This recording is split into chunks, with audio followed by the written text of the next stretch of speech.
毅行5天不間斷，622延長投票抗黑客。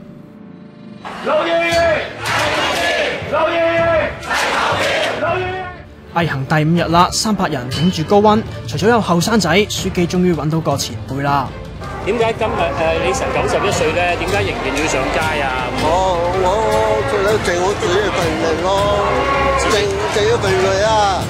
我都冇咩本錢啦，係剩翻咗個做㗎咋。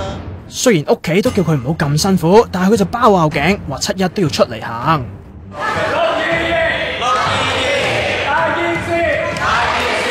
好彩都有人一早準備好啲補給，幫佢哋打打氣。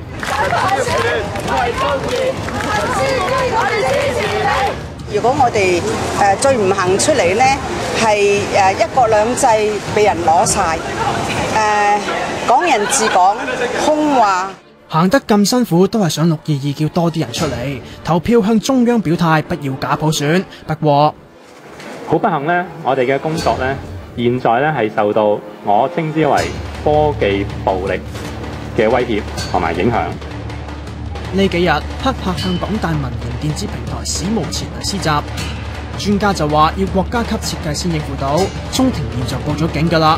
咁我哋咪冇得投票咯。我哋已經決定咗改變策略，我哋將投票時間延長，原定得6·20至到6·22 3日嘅全民投票增加到去10日。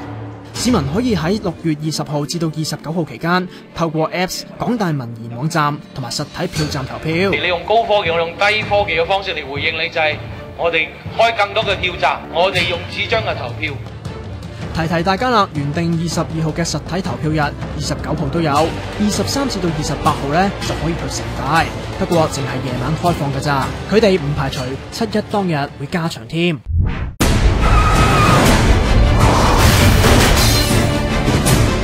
熱血風暴6月19日全城反貪。